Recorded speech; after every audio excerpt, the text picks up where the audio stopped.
Hey everyone, my name is Brandon and I need to shave, and you need to start diversifying your ammo types on the field.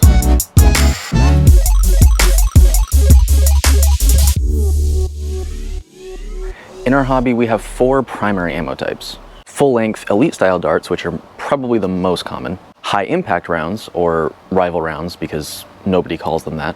Half-length darts, or Steffens, which are much more popular in the competitive scene, and mega darts, which typically have special properties associated with them depending on the game type, such as humans versus zombies. There are also a handful of specialty ammo types like ultra, demolisher rockets, vortex discs, ballistic balls, and that sort of thing. But if you're using those ammo types, you pretty much have already decided that you're just going to be out of ammo. And while many people's loadouts only use one of these ammunition types at a time, I have 2 reasons why you should pick at least 2 of these ammo types. And the first is sustainability. Our hobby is somewhat unique in that our ammunition is easy to see, retrievable, and reusable. Whenever you fire a dart, you are losing a dart, and the other team is gaining a dart. And scavenging ammunition around you is very common, if not essential. But if all of your blasters are using a single ammo type, for example, half-lengths, but few or no players on the other side are using half-lengths, you're going to struggle to keep your magazines topped up because all of your ammunition is over there and they aren't returning it to you.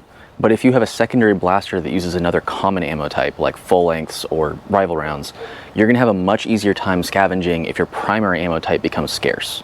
And the less time that you are spending looking for ammo on the ground, the more time you can spend actually playing the objective and participating in the game. And the second reason is just general over-reliance. I think when people build a loadout, you think of it as, this is my rival loadout, this is my full-length loadout, and so on and so forth. And that makes sense. There's an inherent synergy in using the same magazines for everything and having one ammo pool shared for all of your blasters. But that's the problem. You have one ammo pool shared across all of your blasters. So if you run dry, you are completely dry. There's no secondary blaster to switch to because if you had ammo for your secondary, you would just be using it in your primary.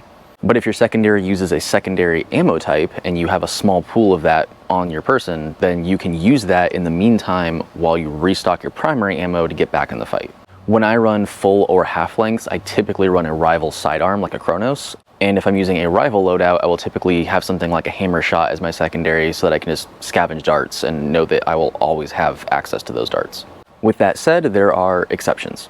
At very high level play like Blaster Tag Association games, scavenging is just not really a thing due to the pacing of the game. In fact, I'm not even sure if it's allowed. Additionally, your team has a fixed ammo pool shared across all of your players, so making sure that you can trade and swap ammunition on the fly if you need to is actually pretty important. This is also true in humans versus zombies games where scavenging is often difficult, risky, or completely not allowed.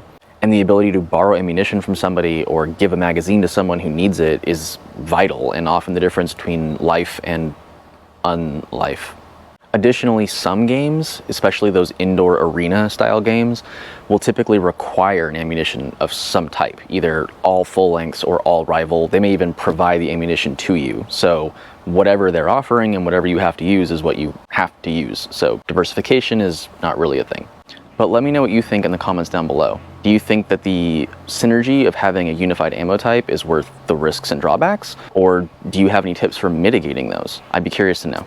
And if you liked this video, please leave me a like. And if you're interested in more foam-related content next week, feel free to subscribe.